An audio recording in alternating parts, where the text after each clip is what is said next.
So welcome to the day 2 demo session.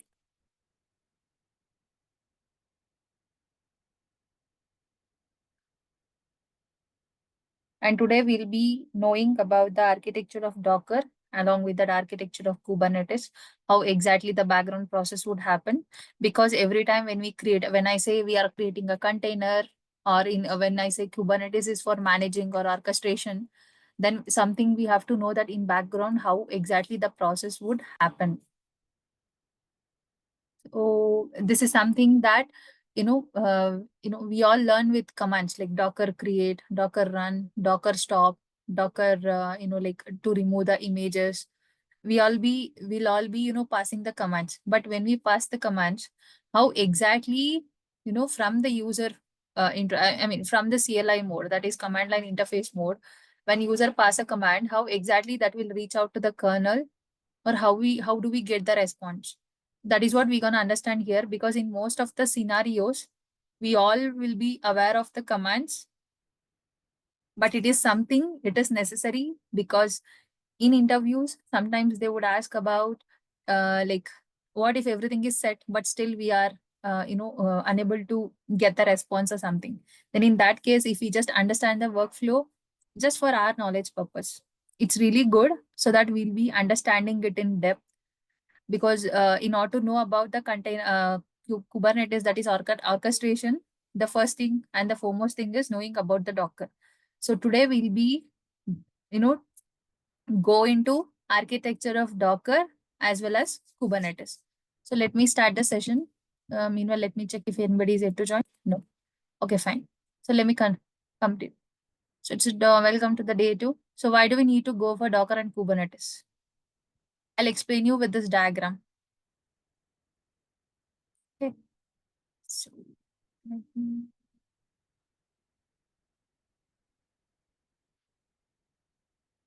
I'll just explain from here. Yesterday, I have given the example of on-prem, and then we go with virtualization, then the concept of containerization. Let's come into picture. What exactly it is? What is this on-prem means? On-prem means in on-prem, we'll be having only one and only one system, only one resources, only one or and less number of resources.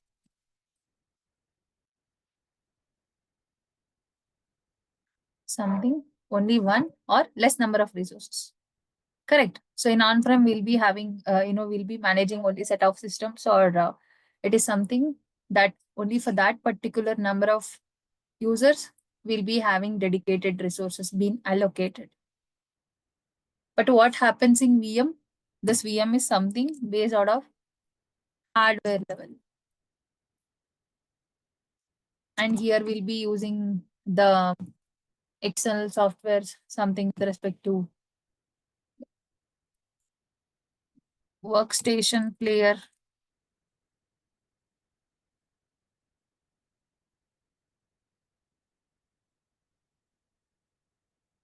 That's Hyper-V or VMware workstation player or Oracle virtual box.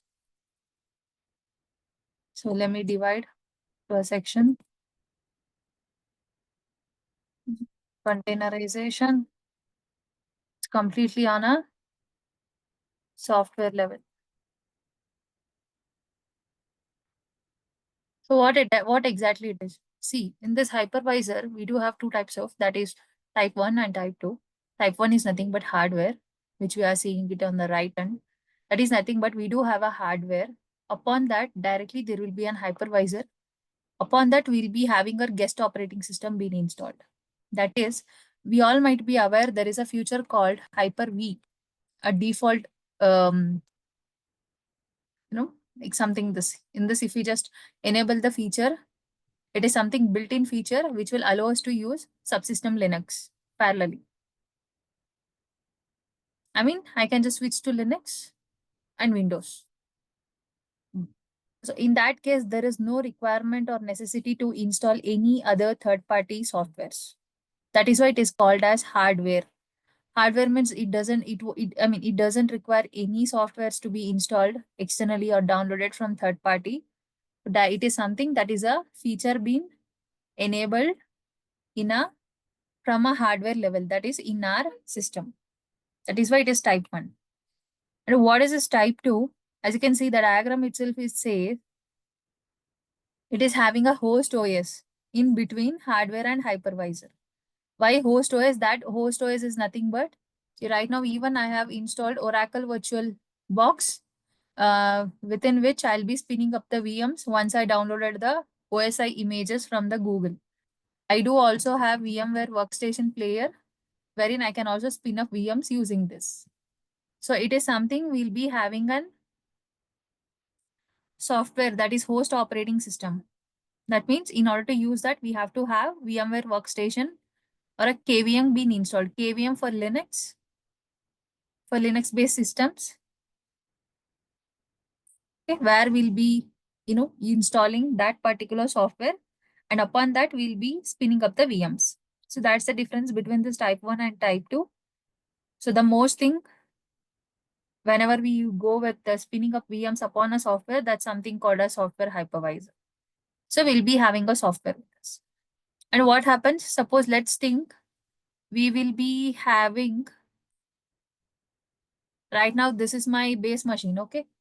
Let me call it as structure.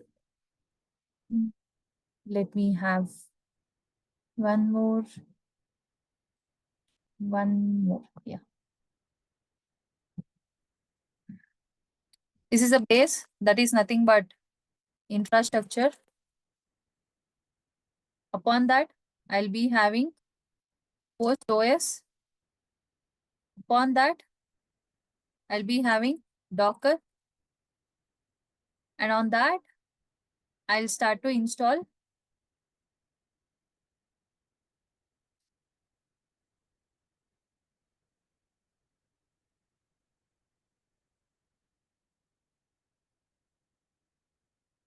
applications.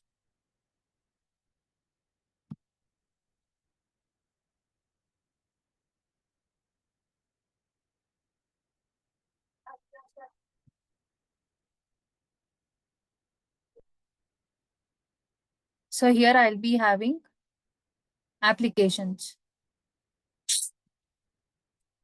Application 1, application 2, application 3, or so on. That might be in one application, I'll be going on with Nginx server, and here Tomcat server, here Python, here I'll be having Ubuntu. So that means this is my base machine, okay? Infrastructure, I'll be having 8 GB of RAM, 8 GB of RAM, and 1 TB of ROM, that is storage. Then what is this? When I install the OS called VMware Workstation or Oracle Virtual Box, I'll be giving minimum 50% in order to spin up VMs. So 4 GB of RAM and 500 GB. Let me allocate that many. And for Docker, out of these 4 GB and 500 GB ROM, it has to get the particular amount of resources. Upon that, we'll be running an applications, correct? What is the disadvantage with respect to this virtualization and containerization? See here in this containerization, what happens is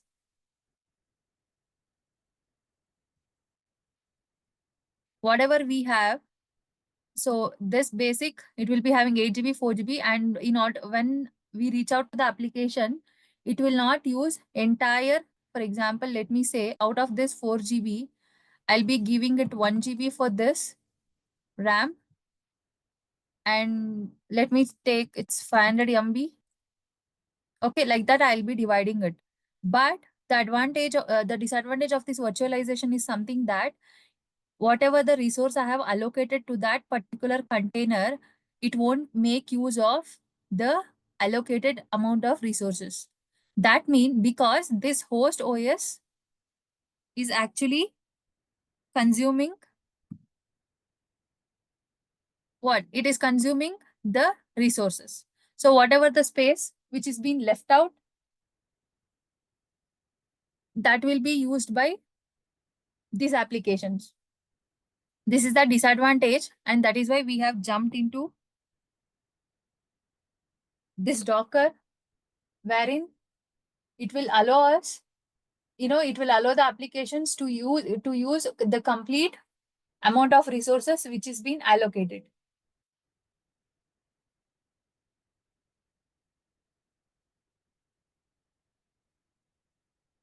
So that means a type 1. So for type 1, sorry. Yeah. That means in type 1, what happens is, in type 1, hardware itself is an OS. And it doesn't need any OS. Doesn't need any OS to be installed. In type 2, it's a software dependent. And it needs to have an OS to run. That is, for example, VMware Workstation, Layer, or Oracle, VirtualBox,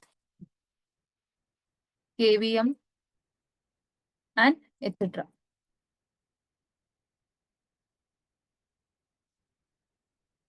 Usually in production servers, they'll be going on with, software hypervisor. Okay. That means they'll make use of this KEMU or KVM. KEMU, that is libvirt being enabled, and that is how they'll be using it. Okay. So why do we need to go for containerization?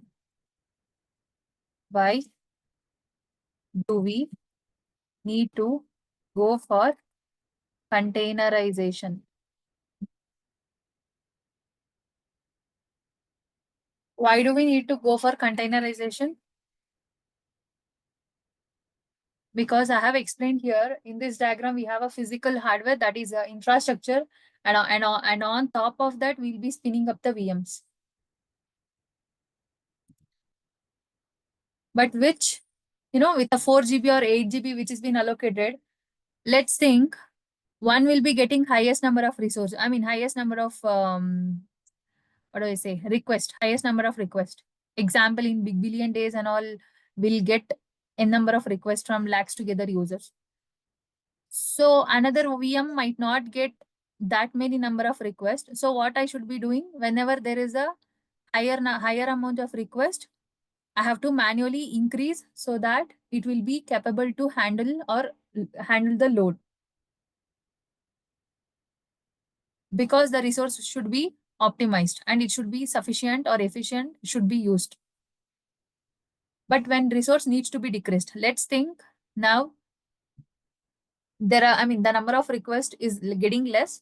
So again, I have to go manually and I have to decrease the allocated number of resources. That is, I have to deallocate the resource. So which is nothing but it's a tedious process, correct? So that is why we need to go for containerization, which is, automatically we can increase or decrease or adjust the resources.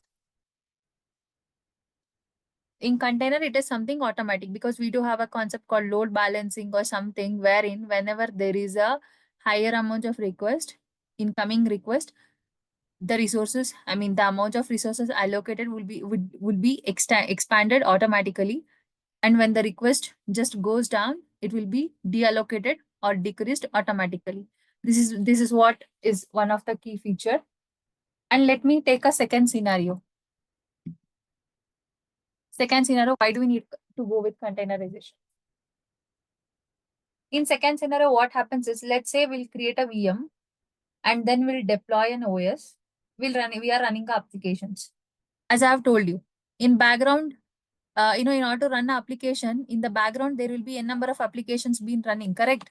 Let me just show you this task manager, wherein right now, I have Chrome been open. See, I have almost 14 process. Let me come here. How many process I do have? I just have, I mean, how many tabs I do have? I have only 4, tabs. But how much it is showing in task manager? It is showing 14. That means some are background, it is running some process, correct? So this is what we say background process, but it is also showing something like in terms of CPU, how much it is consuming memory and the disk as well as the network. Let's ignore for the network for now. Let's consider CPU, memory, and disk. That means the amount of resources that it is utilizing background in order to make the tabs keep on running.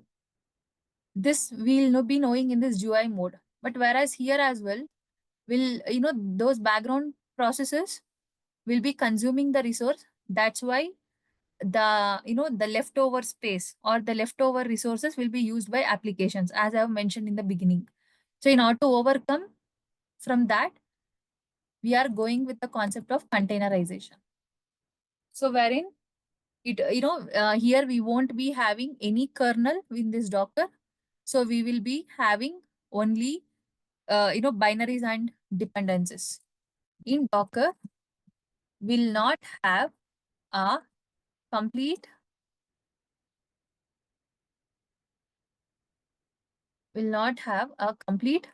OS being installed. Rather, will have operating system binaries and dependencies. That is why, it won't consume all the resources or leftover spaces. Rather, the application will take the complete allocated resources. Okay. And now one more question, how these tabs are being isolated from each other? Sorry, how they are separated? Because those are all called separate processes. So in Linux or Windows, we do say in Linux, we say these are all separate processes. So similarly, in containerization as well, we do have different processes, different containers being executing, but that is something which will be separated or isolated from each other. And that concept is something called namespaces. Now let me explain this Docker component. We'll go with the Docker architecture. So wherein first we'll create a container, that is a Docker CLI, that is via command line based mode. For executing, we'll execute a command, that is via command line mode. We'll execute this command to create or something. Where did it go? Yes. So then it will pass through REST APIs. That is, first it will be via Docker CLI, that is user input. This CLI, it will pass through REST API, or we can say it's a payload. That is, it will go via the REST API. Then daemon will receive the instruction. Daemon will calls container D, that is a process, to create a container. Tomorrow we'll have our hands-on session, so wherein we'll be knowing in depth about like how are we going to create a container, or how exactly the process is. So here it is something Docker CLI, it will go through REST API payload, then the daemon will call container D to create a container, and that it will calls container D via gRPC, that is through remote procedure calls. It will call via remote procedure calls. So this container D, what will it do? This container D will create a OCI bundle. That is, for its reference, it's a bundle from the Docker image. That is, when we pass a command to create an container, so there is a terminology called Docker Hub, Docker registry. From there, actually, the image will be downloaded. Then it will instruct. Then we'll have another component called runc, which will create a container.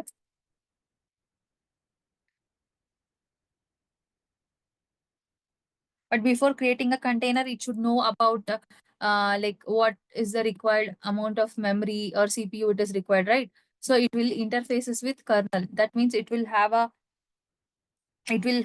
like just have a like it will interface with kernel and get the constructs, for example, like namespace and C groups, like how much the amount of resources to be allocated for a particular container.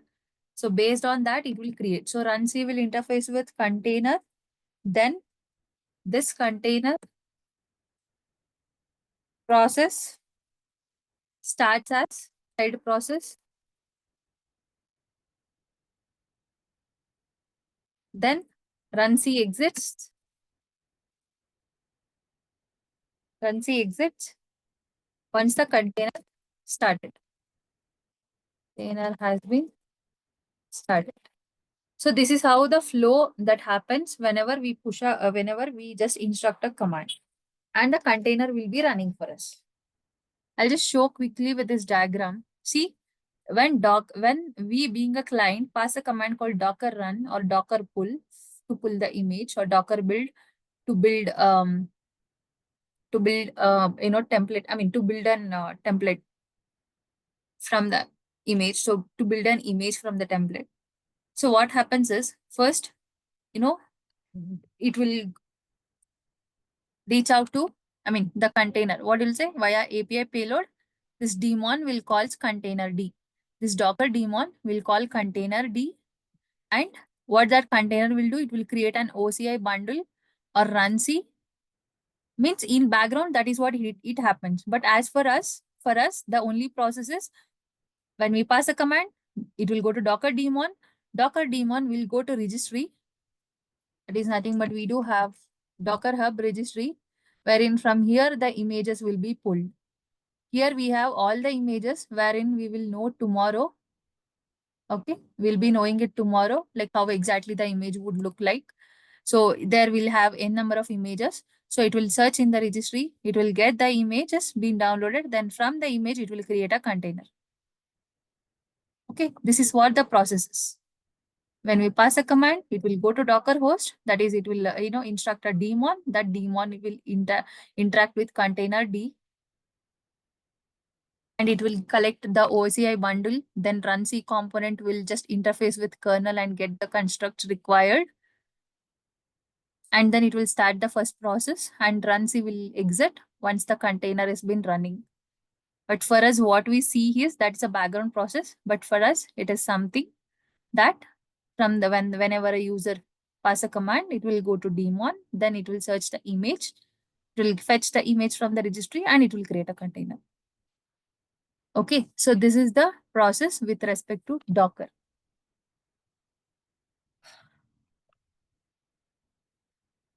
And next thing, so here the Docker architecture or flow, I mean the process would end here. Now let's go for Kubernetes. Why Kubernetes? Actually, as I've explained, Kubernetes or K8s is for orchestration.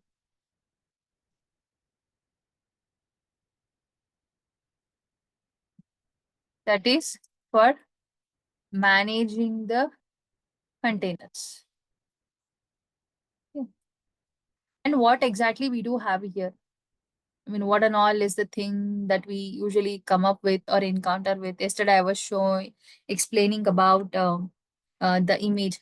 Like, for example, we do have some the terminologies called Kube Scheduler, Kube API Server, Kube Control Manager, HCD. But once we understand the Docker, it's really important for us to understand the Kubernetes architecture, without which we'll not be understanding in depth.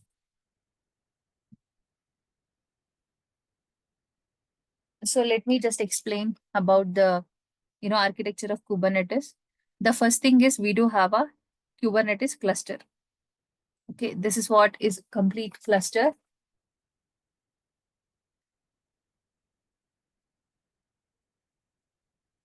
One minute. Wherein a complete inside that cluster, we do have something called control plane and a worker node. That is master node and a worker node. That is control plane, which is nothing but which will have authority to pass the commands or instruct on worker node. So what is this API server? Is the component, he'll collect all the information. As the name itself says, API means application program interface. Server, okay, this server, it is a component which will take all the information. That is when a user just pass the command. Then what it will do, it will interact with this etcd. This etcd is something, it will have all the data or a metadata stored in a key value pair. That is, it has all the data. For example, like if at all, if there is already a data called, when I say key value pair, it is something in the format of name equal to XYZ, password equal to 123. So this is something with respect to key value pair. So this HCD will have all the data, all the metadata about the, whatever the components are present here. How it will have all the data? It will be via this kube controller manager. This kube controller manager will have the current state of the entire cluster. What do you mean by current state of the cluster? That means what if the cluster, in the cluster, there are multiple nodes. So if that node is completely working, or whether this node is executing, or it is is it in an active state, or not in a responsive state. So all these details will be stored in this kube controller manager. So this kube controller manager will have all the state of the cluster. So this controller manager will pass to this API server. So then it passes to HCD. That is how this HCD is having all the details with respect to the cluster. Then what this API server will do is, it will pass to the HCD and check if all the resources is existing. Then it will create with the details stored. It will check here. API server will come to HCD. For example, I'll pass a command to create a container with the image called Nginx server. So what this API server will obviously do, it will check with HCD if a given or prescribed amount of resources are existing or not. If it is there, then it will just create it. If not, then it will this HCD will create, and then it will pass to API server.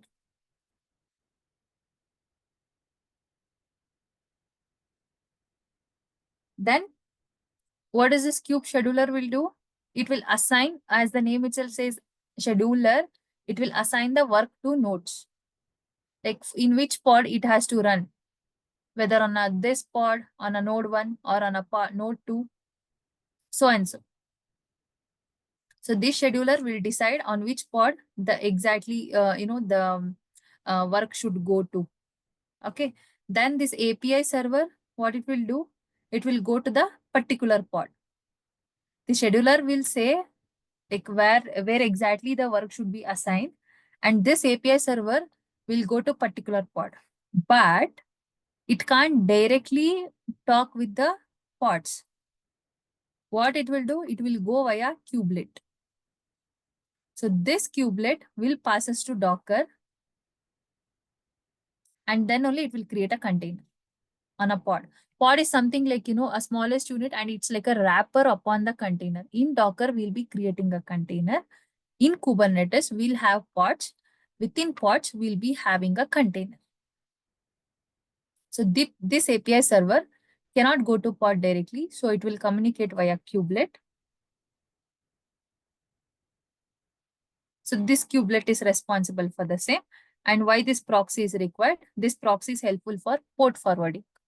There is a concept called port forwarding, wherein we will be, assigning or mapping the ports so that it will be exposed externally as well.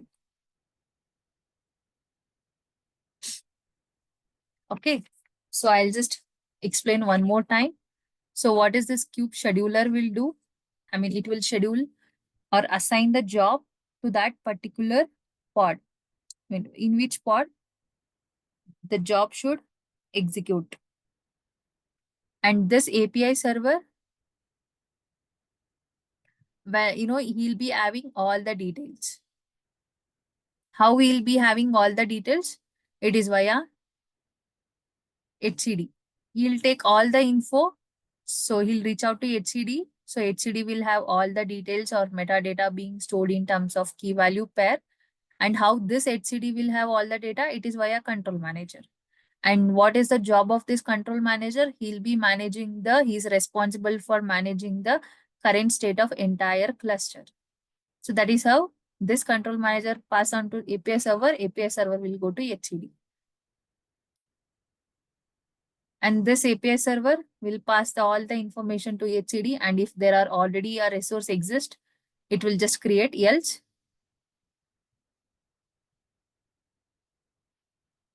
if not, then it will create with the details that is being stored. It will check. First, this API server will check with HCD. If it is existing, yeah. If not, then it will create with the details that is being passed out. And scheduler to assign the job. And scheduler can't communicate directly with the pod, so it will go via kubelet. And this kube proxy is for port forwarding. So this is what, the architecture of Kubernetes, wherein it will allow us to have a communication end to end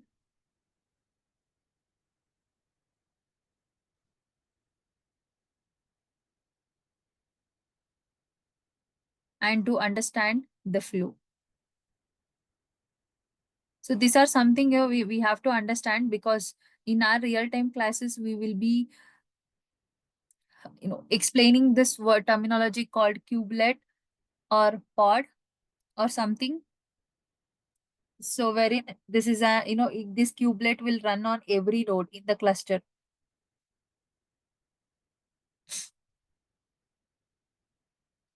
And here, in order to perform Kubernetes, we'll be using Kubedium and KOPS.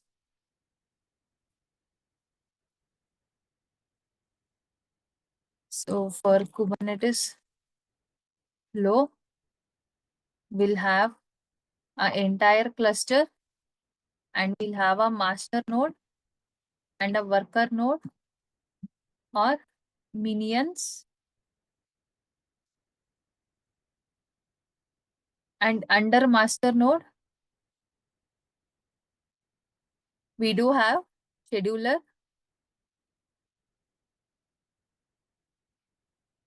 API server, and controller manager.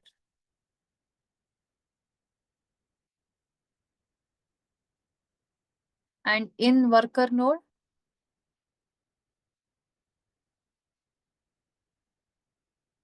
we'll be having kubelet and proxy. But here we'll have HCD as well.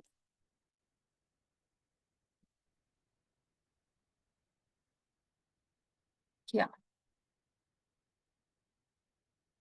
So first it will be from API server to HCD.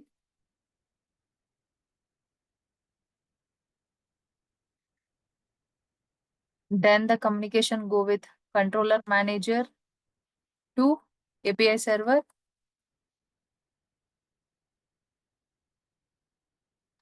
Then scheduler will schedule a job, that is, it decides. Yeah. Pod to assign the task.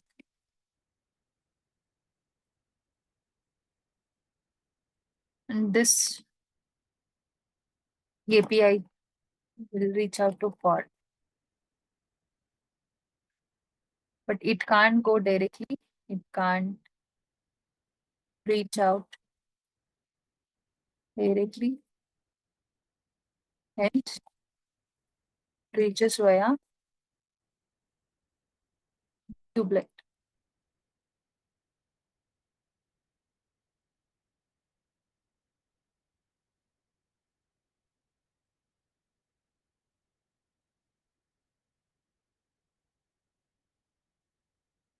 So this is what the architecture of Kubernetes. So tomorrow we'll be having a demo session and hands-on related wherein how to launch a container, how to create a container, and we'll also have some like I mean executing some basic commands and how do we set up an architecture with respect to the Docker. Along with that, we'll also be knowing about like we'll understand this process. So when I pass a command, how exactly it goes to daemon and how are we pulling the image and how exactly the image is being pulled or how do we remove or stop or start. This all will be knowing in tomorrow hands-on session.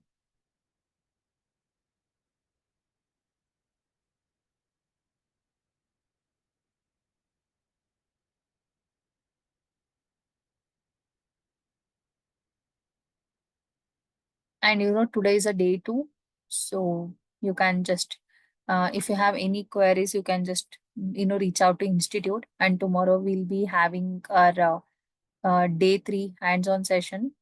So please do join for the same because and after tomorrow the link will be changed. It will be only for a registered students.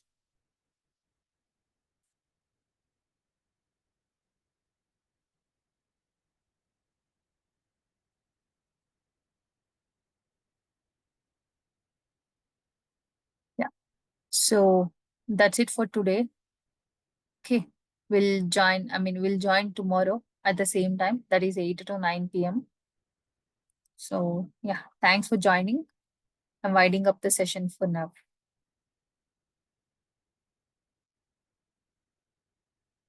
If any doubts, please reach out to Institute. They have provided their contact details in the chat. Can reach out to them if any doubts. Yes. So that's it for the day. Have a good night. Thank you.